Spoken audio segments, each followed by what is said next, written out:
Welcome to another episode of Chef Knives to Go Quick Look Product Reviews. I am Steve Gamache, and what we have this time is the Tsunehisa, if I'm getting that right, Ginsan or G3 Migaki Gyuto 2 10mm knife.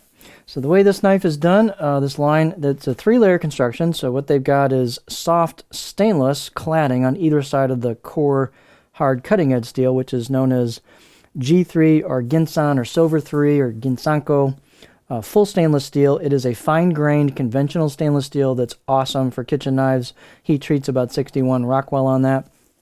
This steel is really easy to sharpen, and it takes a wicked sharp edge. And it's not super high edge retention, but it is awesome to work with. So if you're looking for all stainless, but you want something that sharpens up a little bit more like a good reactive carbon steel, this is a great steel, so it's an excellent choice for kitchen cutlery. The weight and dimensions on these can vary a little bit from knife to knife, but this particular one is 159 grams or 5.6 ounces, fairly light for a knife of this size. The edge length is about 215, so it's a little oversized from the tip to the back of the heel here. And the overall length is about just about 14 inches, a little under that. Got a little thing here to keep from reflections off of that knife. So the spine thickness on this, it gets a little thicker at the back and then thins out, and this one has kind of a little bit of a taper to it in the thickness of the spine as you go from the back to the front or the tip of the blade. So I got about 3.0 millimeters at the back here, and then I measured about 2.2 halfway down. And if you look, we start to kind of, I'm just going to eyeball it here, we kind of start to keep that, but then we start to thin out as we go, as we get towards the grind. So the grind, you can kind of see from the reflection here where the grind kind of kicks in right in here down towards the edge where it thins out. So what they do is have a kind of a gradual taper of the spine thickness, and it gets fairly thin towards that tip. So this will be a good performing tip. Here is the choil shot or back of the blade. And you can see it's fairly thin there as well. A little bit of meat to it, but nicely thinned out towards the edge. Blade height was a little under 46 millimeters for this sample. That can vary a little bit from knife to knife.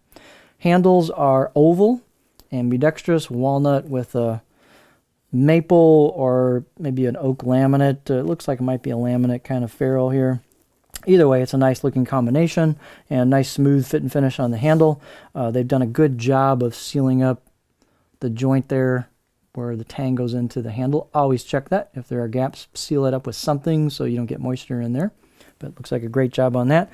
Size of this handle, circumference-wise, where the two materials meet, so a little under 3 inches. So it's kind of an appropriate size handle. And then I've got a bit of a gap there, a little bit of room there for my finger where the choil goes into the neck here. And so it's pretty good pinch friendly. Could probably have a little more room there, but you can get your finger in there for a pinch grip. Let's see where the balance point falls on this knife with this handle. So the balance point's right about there, which for me is almost right on the money for my pinch grip, maybe slightly behind it. So with my pinch grip, with my size hands, which is kind of medium, you can see that it's pretty neutral feeling blade. So it feels kind of nice and light and nimble. Fairly stiff. I give this out of the box edge maybe 5, 6 out of 10. It's got a pretty decent out of the box edge on it. And then here's a close-up of the side. They've got hand engraved or chiseled kanji, which is less common these days, so that's a nice feature. You can feel it when you run your fingers over it. Vertical finish marks on it. And there's your cladding line. There's your core steel peeking out. So this is the right side of the blade as you'd be holding it. This is the left side of the blade as you'd be holding it. And you've also got some stamped or embossed kanji there. Fit and finish, they've relieved a little bit of the corners of the spine. They've done a pretty good job, actually more than a lot of knives, relieving the corners of the choil into the neck, so it's pretty comfortable. And let's see what else. I think all we got to do is look at the cutting board profile. So let's see what this knife looks like on the cutting board with the edge profile. And here it is. So kind of, every knife's going to be slightly different, but this will give you an idea of what to generally expect from this maker. So fairly curvy. I've got a fair amount of belly towards the tip, and I'm getting about right in there. So it's still, we'll dig in the tip fairly early. You could tweak that if you finish sharpen it and sweep the tip up.